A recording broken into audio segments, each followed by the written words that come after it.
the roots of the Israel-Iran-America conflict. Imagine waking up to news alerts that missiles are flying across the Middle East. Tel Aviv under sirens. Tehran on high alert. American warships moving into position. This is not a movie. This is a possibility that experts have warned about for decades. But how did the world reach a point where a single mistake could ignite a massive regional war between Iran, Israel, and the United States? To understand that, we must go back in time. Section 1, the 1979 turning point. Everything changed in 1979. Before that year, Iran was ruled by the Shah and had relatively stable relations with the West, including the United States and even indirect ties with Israel. But in 1979, the Iranian Revolution transformed the country into an Islamic republic. The new leadership adopted a strong anti-Israel and anti-American stance. From that moment, the United States became the Great Satan in Iranian political language. Israel was declared an illegitimate state by Iranian leadership. This ideological shift was not temporary. It became permanent policy. Section 2, why Israel sees Iran as a threat. Israel views Iran as its most serious long-term threat for three main reasons. 1. Nuclear program. Iran insists its nuclear program is for peaceful energy purposes. However, Israel believes Iran aims to eventually develop nuclear weapons. Israel has repeatedly said it will never allow Iran to obtain nuclear weapons capability. This is not just political rhetoric. Israel has previously bombed nuclear facilities in Iraq, 1981, and Syria, 2007, to prevent similar developments. So when Iran increases uranium enrichment levels, Israel sees a red line. 2. Proxy militias. Iran does not directly attack Israel most of the time. Instead, it supports groups like Hezbollah in Lebanon, various armed factions in Syria, militias in Iraq. These groups are positioned around Israel's borders. From Israel's perspective, this is strategic encirclement. 3. Missile development. Iran has developed one of the largest missile arsenals in the Middle East. Some missiles can reach Israeli territory. Even without nuclear warheads, these missiles are a serious deterrent and threat. Section 3. The role of the United States. The United States is Israel's closest ally. America provides military aid, advanced weapons systems, diplomatic protection in international forums. At the same time, the U.S. has had tense relations with Iran for decades. Major flashpoints include economic sanctions, the U.S. withdrawal from the Iran nuclear deal, JCPOA, in 2018, targeted killings of Iranian military leaders. The United States sees Iran as a destabilizing force in the Middle East. Iran sees the U.S. as interfering in regional sovereignty. This creates a triangle of tension. Section 4, the Supreme Leader's power. To understand how war decisions might happen, you must understand Iran's power structure. In Iran, the Supreme Leader holds ultimate authority. Ayatollah Ali Khamenei controls the armed forces, influences foreign policy, oversees intelligence operations. No major war decision could happen without his approval. This makes him a central figure in any potential escalation. Section 5, Shadow War. The hidden conflict. Even without official war declarations, Israel and Iran have been engaged in what analysts call a shadow war. This includes cyber attacks, assassinations of scientists, airstrikes on weapons shipments in Syria, drone operations. These actions are often denied publicly but widely reported. The key point is this: conflict already exists. It's just controlled and limited. The danger lies in miscalculation. Section 6, how a war could start. There are several realistic triggers. Scenario 1, nuclear breakout. If Iran enriches uranium to weapons-grade level and moves toward weaponization, Israel may launch preemptive strikes. Iran would retaliate. The U.S. could be pulled in. Scenario 2, major proxy attack. If Hezbollah launched a massive missile barrage causing heavy Israeli casualties, Israel might strike Iran directly instead of just the proxy group. Iran would consider that an act of war. Scenario 3, direct attack on U.S. forces. If Iranian-backed militias killed American soldiers in large numbers, Washington might respond directly against Iranian territory. Section 7, military capabilities comparison. Israel. Advanced Air Force. Iron Dome missile defense. Cyber warfare superiority. Undeclared nuclear capability. Iran. Massive missile stockpile. Drone technology. Naval disruption capability in Strait of Hormuz. Regional militia network. United States. Global military reach. Aircraft carriers. Stealth bombers. Precision strike capability. In a direct war, the U.S. and Israel would likely dominate airspace, but Iran could cause massive regional instability. Section 8. Why full-scale war has not happened. Despite tension, full war hasn't happened because all sides understand the cost would be enormous. Oil markets would collapse. Regional chaos could spread. Civilian casualties would be devastating. So far, deterrence has worked. But deterrence is fragile. If war erupts, how it would unfold, and what it would mean for the world. Opening scene, hook, first 60 seconds. The sirens begin before sunrise. In Tel Aviv, families rush toward shelters. In Tehran, military commanders are awakened by emergency calls. In the Persian Gulf, American aircraft carriers move into combat position. Within minutes, social media explodes. Missile trails light up the night sky. This is no longer a shadow war. This is open conflict between Iran, Israel, and the United States. But how exactly would such a war unfold? Let's break it down, phase by phase.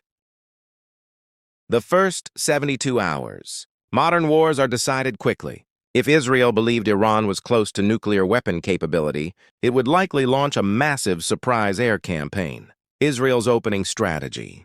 Israel's Air Force would aim to destroy nuclear enrichment facilities, target underground missile storage, eliminate high-ranking military commanders, cripple air defense systems. Israel has advanced stealth aircraft and precision-guided munitions. Speed would be critical. Surprise would be essential. The U.S. role in the first hours. The United States might initially provide satellite intelligence, cyber support, aerial refueling, naval missile defense. If Iranian retaliation targeted American assets, Washington could enter direct combat operations. American aircraft carriers in the region would launch jets within hours. This would escalate the conflict dramatically. Phase 2.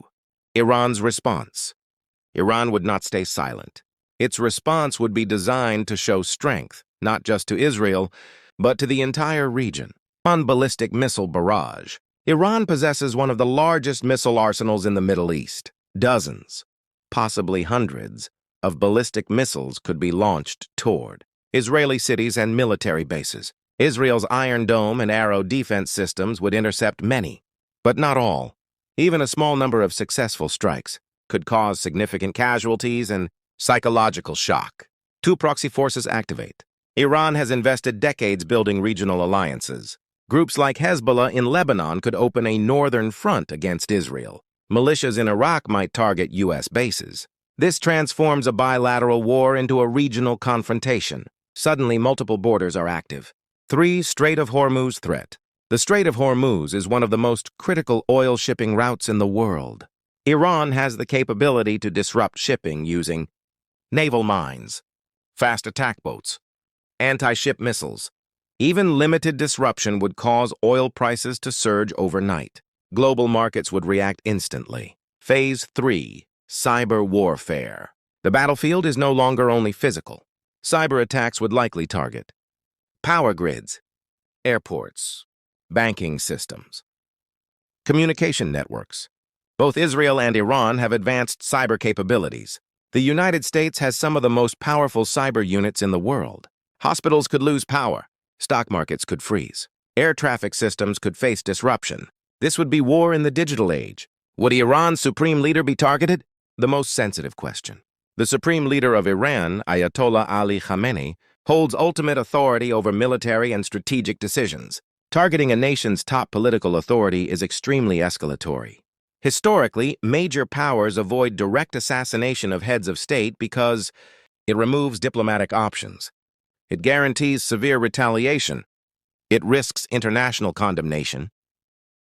If such a strike were attempted, Iran would likely interpret it as an existential attack. The conflict could shift from limited war to total war. That's why most analysts believe leadership.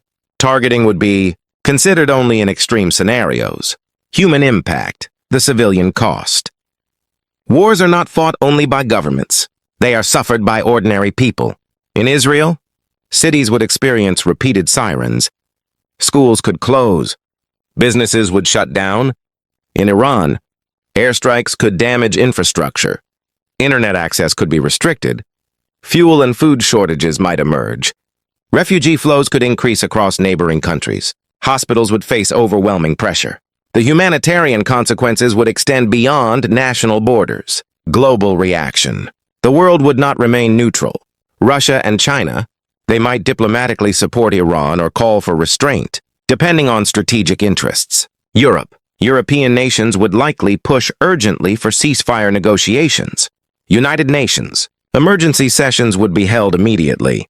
Resolutions might be proposed, but veto powers could block action. The conflict could deepen global geopolitical divisions, economic shockwaves. The Middle East is central to global energy supply. If oil shipments are disrupted, fuel prices worldwide would rise. Inflation could accelerate. Developing economies would suffer heavily. Stock markets would drop. Air travel costs would increase. Shipping insurance rates would spike. Even countries far from the battlefield would feel the effects. Could it turn into a long war? There are two possible directions. Best case scenario. After intense fighting, international pressure builds. Ceasefire negotiations begin. Back-channel diplomacy works. Nuclear inspections resume. Damage is severe, but contained.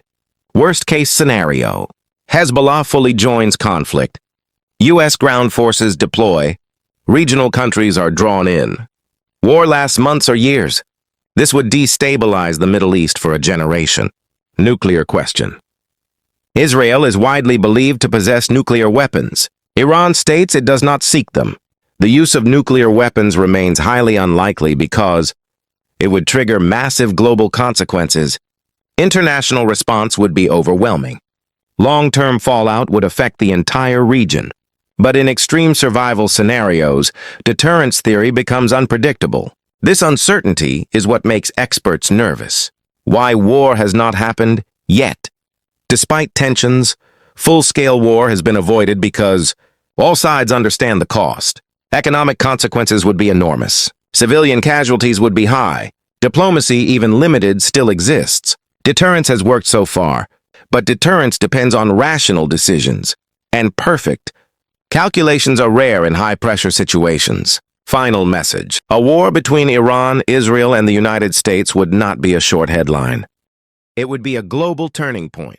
It would affect energy, security, alliances, and daily life across continents. The real question is not just who would win.